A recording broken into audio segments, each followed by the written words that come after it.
فقال الله تبارك وتعالى وإذ قال إبراهيم رب اجعل هذا البلد آمنا واجنبني وبني أن نعبد الأصنام رب إنهن أضللن كثيرا من الناس فمن تبعني فإنه مني ومن عصاني فإنك غفور رحيم ربنا إني أسكنت من ذريتي بواد غير ذي زرع عند بيتك المحرم ربنا ليقيموا الصلاة فاجعل أفئدة من الناس تهوي إليهم وارزقهم من الثمرات لعلهم يشكرون.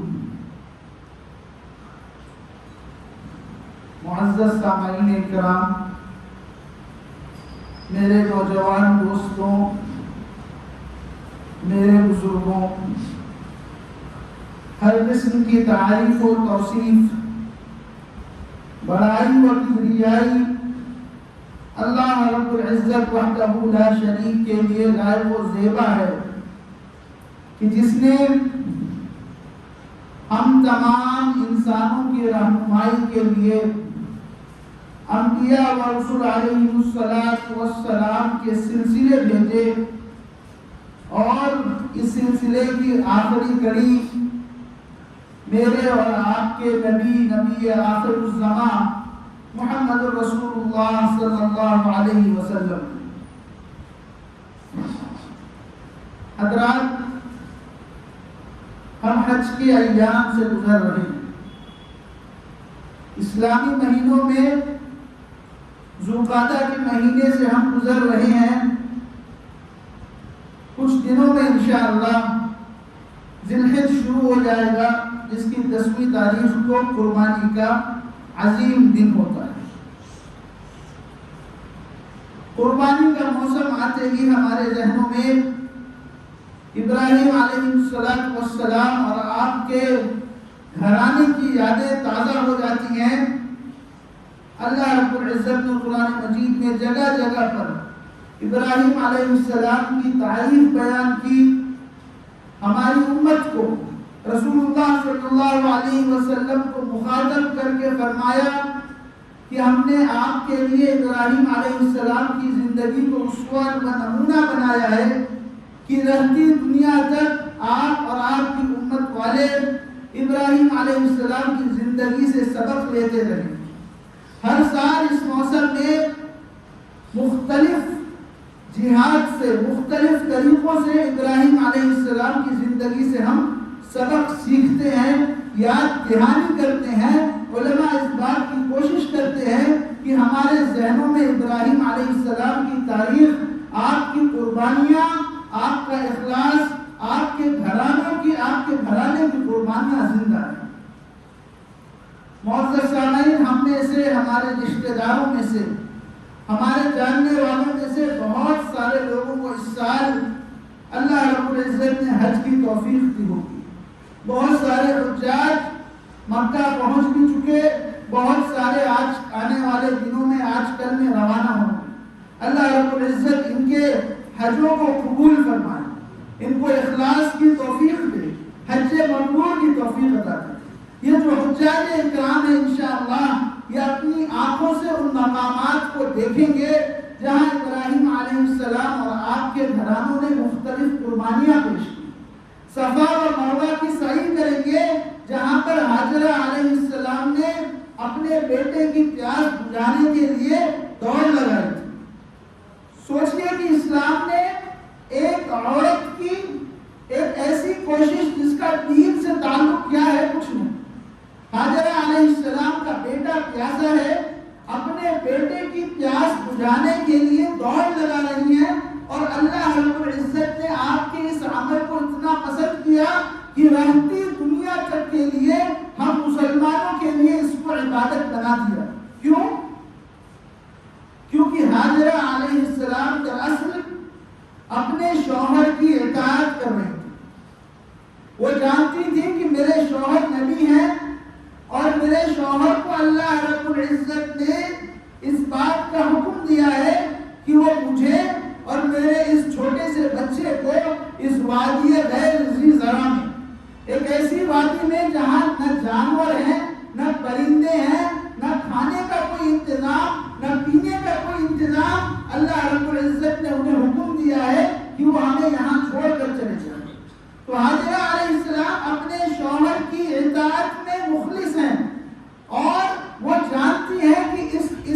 اپنے شوہر کی بات مان کر وہ اپنے شوہر کے لیے آسانی پیدا کر رہی ہیں اللہ رب العزت کی بات ماننے میں۔ ہماری عورتوں کے لیے یہاں پہ سبق ہے کہ جب ہماری زندگی میں کوئی ایسا موقع آئے کہ ہماری عورتیں دیکھیں کہ ان کا شوہر اللہ کی اطاعت کے لیے کوششیں کر رہا ہے تو وہ ان کا ساتھ دیں۔ اگر وہ نمازوں کے لیے پابندی نہیں کر پاتا تو وہ اس کو نمازوں کے لیے بھیجیں۔ فجر میں اٹھنا مشکل ہے تو اس کو الارم لگا کر اٹھائیں۔ اگر زکوٰۃ ادا کرنی اس کے لیے مشکل ہے تو اس کے لیے اس میں آسانیاں پیدا کریں۔ دنیا کے کام میں جیسے آپ آسانیاں فراہم کرتی ہیں، اپنے شوہر کی مدد کرتی ہیں، آخرت کے کام میں بدرجہ اولا اس کی مدد کریں۔ اللہ رب العزت نے آپ کی اس قربانی کو اتنی عظیم بنا دیا، اتنا عظیم بنا دیا کہ رہتی دنیا کے مسلمانوں کے لیے اس کو عبادت کا ایک حصہ بنا دیا۔ اسی طرح ابراہیم علیہ السلام جب اسماعیل علیہ السلام کو ذبح کرنے کے لیے لے کے چلے تو مختلف مقامات پر شیطان نے آپ کو بہکانے کی کوشش کی، آپ نے اس کو بھگانے کے لیے کنکریاں ماری۔ اللہ رب العزت کو یہ ادا پسند آئی، ہم مسلمانوں کے لیے اس کو حج کا ایک حصہ بنا دیا۔ اسی طرح پھر آگے چل کر ابراہیم علیہ السلام کو اللہ کی راہ میں قربان کرنے کی، آپ کو لٹایا اور ذبح کرنے کے لیے چھری چلائی۔ اللہ رب العزت نے اپنی رحمت سے آپ کو ایک دمبا عطا کیا اور پھر آپ نے اس کی قربانی عطا کی۔ تو اللہ ابراہیم علیہ السلام کی اپنی قربانیاں اور آپ کے گھرانے کی قربانیاں ان مقامات کو جو حجاج اس سال حج پر جا رہے ہیں انشاءاللہ وہ اپنی آنکھوں سے ان مقامات کو دیکھیں گے، ان مقامات سے گزریں گے۔ اگر وہ اس احساس کو اپنے دل میں زندہ رکھ سکیں گے تو انشاءاللہ وہ اس عبادت کی لذت کو بڑھا چڑھا کر اپنے اندر محسوس کر سکیں گے۔ لیکن ہم میں سے جو اکثر مسلمان ہیں وہ حج پر نہیں جا سکتے، ہم میں سے ہر ایک کو ہر سال حج نصیب نہیں ہوتا ہے۔ اللہ ہم سب کو اپنے گھر کا حج نصیب عطا کرے، آمین۔ ہمارے لیے ابراہیم علیہ السلام کی زندگی میں دوسرے اسباب ہیں۔ ہمارے لیے بھی اللہ رب العزت نے ابراہیم علیہ السلام کی زندگیوں میں بہت سارے درس رکھے ہیں۔ ابراہیم علیہ السلام کی زندگی سے حاصل ہونے والا سب سے بڑا درس آپ کی توحید ہے اور آپ کا اخلاص ہے کہ کیسے ابراہیم علیہ السلام نے اپنی زندگی کی ہر آزمائش میں اللہ رب العزت کو یکتا رکھا، اللہ رب العزت کو اکیلا جانا، اپنی ہر ضرورت کو اللہ رب العزت کے حضور ہی پیش کیا، کہیں بھی آپ کے قدم ذرا بھی نہ ڈگمگائے۔ ابراہیم علیہ السلام کی زندگی سے ملنے والا دوسرا بڑا سبق استقامت کا ہے۔ جب مصیبتیں آئیں تو دین پر کیسے جم جانا چاہیے، جب پریشانیاں آئیں تو ایک بندے مومن کو کیسے دین پر ڈٹے رہنا ہے اور ان پریشانیوں میں بھی اللہ رب العزت کا شکر ادا کرتے رہنا ہے اور اس سے اپنی حاجات مانگتے رہنا ہے۔ یہ دوسرا اہم سبق جو ابراہیم علیہ السلام کی زندگی سے ہمیں ملتا ہے۔ تیسرا ایک بہت اہم سبق جو ہمیں ابراہیم علیہ السلام کی زندگی سے ملتا ہے وہ یہ کہ ابراہیم علیہ السلام نے اپنی اولاد کے ساتھ کیا سلوک کیا، اپنے والد کے ساتھ کیا سلوک کیا اور اولاد کے سلسلے میں آپ کا کیا عمل رہا۔ انشاءاللہ اس موضوع پر کچھ آیتیں اور کچھ باتیں میں آپ کے سامنے رکھنا چاہتا ہوں۔ سب سے پہلے یہ دیکھیے کہ ابراہیم علیہ السلام نے اللہ رب العزت سے اولاد مانگی۔ سورہ صافات میں اللہ نے فرمایا ابراہیم علیہ السلام نے اللہ رب العزت سے دعا کی رب هب لي من الصالحین، کہ اے میرے رب مجھے ایک نیک صالح اولاد عطا کر۔ تو دعا مانگی تو نیک اولاد کی مانگی اور جب اس کی حاجت محسوس کی تو اللہ رب العزت کے سامنے ہی ہاتھ پھیلایا۔ یہاں ہمارے لیے سبق ہے کہ اگر ہمارے گھر میں اولاد نہ ہو رہی ہو، ہمارے بچوں کے گھر میں اولاد نہ ہو رہی ہو تو ہم اللہ کی ذات سے مایوس نہ ہوں۔ اللہ کے یہاں دیر ہے، اندھیر نہیں ہے۔ اللہ آپ کے بارے میں آپ سے زیادہ بہتر جاننے والا ہے۔ اس نے جو کچھ آپ کے لیے مقدر کر رکھا ہے وہ اس سے کہیں زیادہ بہتر ہے جو آپ اپنے لیے چاہتے ہیں۔ تو آپ ہر حال میں آپ کی کوشش یہ ہو کہ آپ اللہ رب العزت کے ساتھ شرک نہ کریں۔ اولاد کی خواہش میں آپ کسی بابا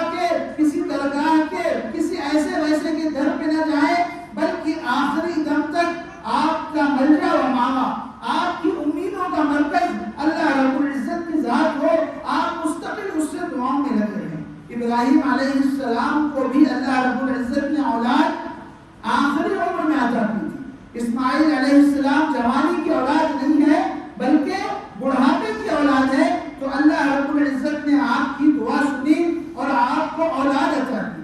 اللہ رب العزت نافرمانوں کے بارے میں فرماتا ہے کہ فلما اثقلت بهما دعوا الله ربهما لئن آتيتنا صالحا لنكونن من الشاكرين، کہ جب کوئی میاں بیوی حمل سے ہوتے ہیں، جب کسی گھر میں بچہ آنے والا ہوتا ہے تو یہ لوگ اللہ سے دعا کرتے ہیں کہ اے اللہ اگر یہ نیک ہوا، اگر یہ صحت مند ہوا تو ہم تیرے شکر ادا کرنے والے ہو جائیں گے۔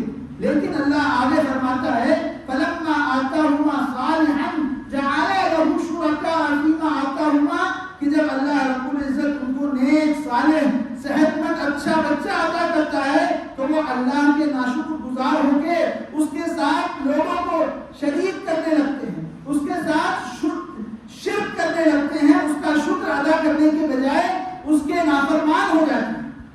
تو اللہ رب العزت سے اولاد مانگی جائے، سب سے پہلا سبب اولاد کے تعلق سے۔ پھر جب اللہ رب العزت اولاد عطا کرے تو اس پر اللہ ہی کا شکر ادا کیا جائے۔ ابراہیم علیہ السلام نے اولاد کے ملنے پر اللہ کا شکر ادا کیا، فرمایا الحمدللہ الذی وہب لی علی الکبر اسماعیل و اسحاق ان ربی لسمیع الدعاء، یقیناً شکر ہے، پاکی ہے، بڑائی ہے اس اللہ رب العزت کے لیے جس نے مجھے اس بڑھاپے میں اسماعیل اور اسحاق عطا کیے، یقیناً میرا رب دعاؤں کو سننے والا ہے۔ تو جب اللہ رب العزت اولاد کی نعمت عطا کرے تو اس کے لیے اللہ کا شکر ادا کرے۔ اس کے بعد بچوں کی تربیت کے لیے اچھا ماحول فراہم کرنا۔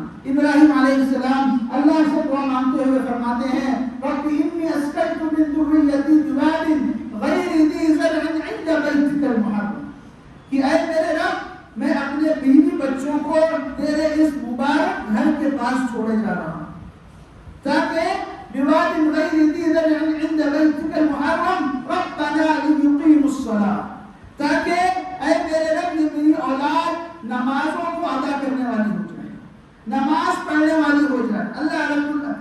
حضرت ابراہیم علیہ السلام بچپن ہی سے اپنی اولاد کی نماز کی فکر کر رہے ہیں۔ علماء نے فرمایا کہ جب ہم میں سے کوئی شخص اپنا گھر لے، اپنے لیے گھر ڈھونڈنے نکلے تو اس بات کا خیال رکھے کہ اس کے گھر سے مسجد کتنی دور ہے، اس کے بچوں کے لیے، اس کی آنے والی نسلوں کے لیے مسجد آنا کتنا آسان ہوگا، پھر مزید دیکھیں کہ وہ کیسے اسکول میں بھیجتا ہے، بچہ کن لوگوں کے درمیان پرورش پا رہا ہے، اس کے ذہن میں کیسی سوچیں بن رہی ہیں، وہ جب اکیلا ہوتا ہے تو وہ کیسی کتابیں پڑھتا ہے، کیسے مضامین پڑھ رہا ہے، کیسے یعنی اس کی پرائیویسی والی زندگی کیسی ہے، اس بات کا خیال کریں۔ اس بات کا خیال کریں کہ جب وہ نشو و نما پا رہا ہے تو اس کی زندگی کیسی ہو رہی ہے، اس کی سوچ کیسی بن رہی ہے۔ ابراہیم علیہ السلام نے اس بات کی فکر کی، فرمایا کہ اے میرے رب میں اپنی اولاد کو تیرے اس گھر کے پاس چھوڑے جا رہا ہوں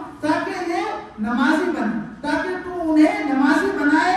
اور اس کے بعد آگے اگلی آیتوں میں ابراہیم علیہ السلام کہہ رہے ہیں رب اجعلنی مقیم الصلاۃ، کہ اے اللہ مجھے بھی نمازی بنا، ومن ذریتی، اور میری اولاد کو بھی نمازی بنا، یعنی اپنی عبادت کی بھی فکر کر رہے ہیں اور اس کے ساتھ ساتھ اپنی اولاد کے لیے، اپنی اولاد کی عبادت کے لیے بھی فکر کر رہے ہیں۔ ہمارے معاشرے کا ایک بڑا المیہ یہ ہے، ہماری سوسائٹی کا ایک بڑا پرابلم، ایک بڑی پریشانی یہ ہے کہ اگر اللہ نے ہمیں توفیق دی ہے، اگر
بچیوں کا مسجدوں سے دور رہنا، یہ جو مسئلہ ہم آج بہت زیادہ اپنے معاشرے میں پا رہے ہیں، اس کی بنیاد یہی اس گھر سے پڑتی ہے کہ گھر میں ماں اپنی بچوں کو عمل نہیں کروا پاتا، باپ اپنے بچوں کو دین پر عمل نہیں کروا پاتا، اس معاملے میں ناکام ہو جاتا ہے، ڈھیل دیتا ہے، سستی کرتا ہے، اور آگے چل کر یہی بچی دین سے دور ہو جاتی ہے۔ تو ابراہیم علیہ السلام خود اپنے لیے نماز کی دعا مانگ رہے ہیں، اللہ رب العزت سے کہہ رہے ہیں کہ اے میرے رب تو مجھے نمازی بنا، رب اجعلنی مقیم الصلاۃ ومن ذریتی، اور میرے بچوں کو بھی، میری آنے والی ذریت کو بھی نماز کی توفیق دے۔ اس کے بعد ابراہیم علیہ السلام جب ایک نیک عمل کے لیے آگے بڑھے تو اپنے ساتھ اپنے اس بچے کو شامل کر دیا۔ جب ابراہیم علیہ السلام کعبہ کی تعمیر کر رہے ہیں تو اپنے ساتھ اسماعیل علیہ السلام کو اپنے ساتھ لے کے گئے ہیں، ان سے پتھر اٹھواتے ہیں اور اس پتھر کو دیوار میں چنتے ہیں۔ وَإِذْ يَرْفَعُ إِبْرَاهِيمُ الْقَوَاعِدَ مِنْ إِسْمَاعِيلَ رَبَّنَا تَقَبَّلْ مِنَّا إِنَّكَ أَنْتَ السَّمِيعُ الْعَلِيمُ، کہ جب ابراہیم علیہ السلام کعبہ کی تعمیر کر رہے تھے تو اسماعیل علیہ السلام کو اپنے ساتھ لے کر گئے۔ آپ کو کعبہ کی تعمیر کرنے کا موقع تو نہیں ملے، لیکن آپ کی زندگی میں ایسے ہزاروں مواقع آئیں گے جہاں پہ آپ کسی نیکی کے لیے آگے بڑھیں گے۔ اگر آپ اپنے بچے کو اپنے ساتھ رکھیں گے تو اس بچے کو اس نیکی کا موقع ملے گا۔ اگر آپ کسی علمی مجلس میں جاتے ہیں، مسجد میں کسی عالم کا درس سننے جاتے ہیں، کوئی نیکی کا کام کرنے جاتے ہیں، کبھی کسی کی کچھ مدد کرنے جاتے ہیں، ہاسپٹل کسی بیمار کی زیارت کرنے جاتے ہیں، کسی جنازے میں شریک ہوتے ہیں، کسی بھی عبادت میں شریک ہوتے وقت اگر آپ اپنے بچوں کو اپنے ساتھ رکھیں گے تو آہستہ آہستہ وہ اس چیز کی عادت بنا دیں گے، آہستہ آہستہ وہ اس چیز کو سیکھیں گے کہ جیسے میرے باپ، جیسے میرے والد یہ نیکی کا عمل کرتے ہیں، ایسے ہی مجھ کو بھی یہ نیکی کا عمل کرنا چاہیے۔ پھر ایک بہت بڑی چیز جس میں اکثر ماں باپ غفلت کر جاتے ہیں وہ یہ کہ ابراہیم علیہ السلام اپنی اولاد کے لیے دعا کیا کرتے ہیں۔ خود ایک نبی ہیں، اپنے بچے کی پرورش بہت زیادہ احتیاط سے کر رہے ہیں، اس کے باوجود اپنے بچے اور آنے والی ذریت کے لیے دعا کر رہے ہیں، ربنا وجعلنا مسلمین لک ومن ذریتنا، کہ اے ہمارے رب تو ہمیں اپنے لیے فرما بردار بنا اور ہماری آنے والی نسلوں کو بھی اپنے لیے فرما بردار بنا، نیک بنا، مطیع بنا، تیری اطاعت کرنے والا بنا۔ یاد رکھیے گا کہ ماں باپ کی دعا بچے کے حق میں اللہ رب العزت فوراً قبول کر لیتا ہے، اور جو ایک ماں باپ جو اپنے بچوں کو بڑے سے بڑا تحفہ دے سکتے ہیں، ان تحفوں میں ایک بہت بڑا تحفہ ماں باپ کی نیک صالح دعائیں ہیں جو ان کے دل سے اپنی اولاد کے لیے نکلتی ہیں۔ اور وہی علماء نے متنبہ کیا، ماں باپ کو ڈرایا کہ خبردار چھوٹی چھوٹی باتوں پر آپ کی زبان سے اپنی اولاد کے لیے اگر دعائیں نہ نکلیں، خبردار آپ کی زبان سے اپنی اولاد کے لیے کوئی خراب جملے نہ نکل جائے کہ جا اللہ تجھے برباد کر دے، جا اللہ تجھے تیری اولاد کا سکھ نہ دے، جا اللہ تجھے دنیا میں کبھی کامیاب نہ کرے۔ ہمارے معاشرے میں، پرانی عورتوں میں، گھر کے بڑوں میں یہ عام معاملہ ہے کہ جب ناراض ہوتے ہیں، غصے میں ہوتے ہیں، کسی بات پر ناراض ہو جاتے ہیں، بہت زیادہ غصہ آتا ہے تو بے تحاشا ان کی زبان سے ایسے جملے نکل جاتے ہیں جن میں بد دعائیں ہوتی ہیں، اپنی اولاد کو لعنت بھیج دیتے ہیں۔ اس بات کا بہت زیادہ خیال رکھنا چاہیے۔ اللہ رب العزت ہم کو اس بات کی توفیق دے کہ ہم اپنی اولاد کے حق میں دعائیں کیا کریں، ان کے حق میں بد دعائیں نہ کیا کریں۔ یہ اللہ رب العزت کا ایک بہت بڑا تحفہ ہے والدین کے پاس ان کی اولاد کے لیے۔ تو ابراہیم علیہ السلام کی زندگی میں ہمارے لیے بہت سارے سبق ہیں، جیسے ابراہیم علیہ السلام نے اپنی اولاد کے ساتھ عمل کیا۔ جب اللہ رب العزت نے ان کو حکم دیا کہ اسماعیل علیہ السلام کو ذبح کرو، ابھی اسماعیل علیہ السلام نوجوان تھے، 10-12 سال کی عمر اندازت آپ کی رہی ہوگی، لیکن ابراہیم علیہ السلام ان سے مشورہ کر رہے ہیں کہ اے اسماعیل، میں خواب میں دیکھتا ہوں کہ اللہ تعالیٰ مجھے حکم دے رہا ہے کہ میں تم کو ذبح کر رہا ہوں، بتاؤ اس بارے میں تمہاری کیا رائے ہے؟ علماء نے کہا کہ کسی نیک عمل کو اپنے بچے کے ساتھ ڈسکس کیجیے۔ جب آپ اپنے بچے کی اچھی تربیت کر رہے ہیں تو نیکیوں کو اپنے بچوں کے ساتھ ڈسکس کیجیے۔ دیکھیے اسماعیل علیہ السلام کیسے مطیع و فرما بردار جواب دے کہ فرمایا اے میرے والد، جو آپ کو آپ کے رب نے حکم دیا ہے آپ اس کام کو کر گزریے، ستجدنی انشاءاللہ من الصابرین، آپ انشاءاللہ مجھ کو صبر کرنے والوں میں سے پائیں گے۔ آپ مجھے ایسا نہ پائیں گے کہ مجھے تکلیفیں ہوں گی تو میں تڑپ کر بھاگ جاؤں گا، مجھے تکلیفیں ہوں گی تو میں آپ سے شکایتیں کرنے لگوں گا، نہیں، آپ مجھے ان تکلیفوں پر انشاءاللہ صبر کرنے والا پائیں گے۔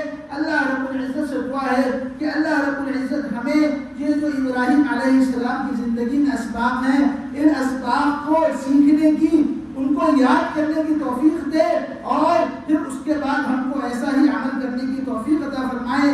الہ العالمین، ہماری جو مجبوریاں ہیں، ہماری جو پریشانیاں ہیں، ہماری جو تکلیفیں ہیں، ان کو دور فرما دے۔ الہ العالمین، ہم میں جو پریشان حال ہیں ان کی پریشانیوں کو دور فرما، جو بیمار ہیں ان کو بیماریوں سے نجات دے، جو قرض میں ڈوبے ہوئے ہیں ان کے لیے قرض سے نکلنے کا سبب بنا دے۔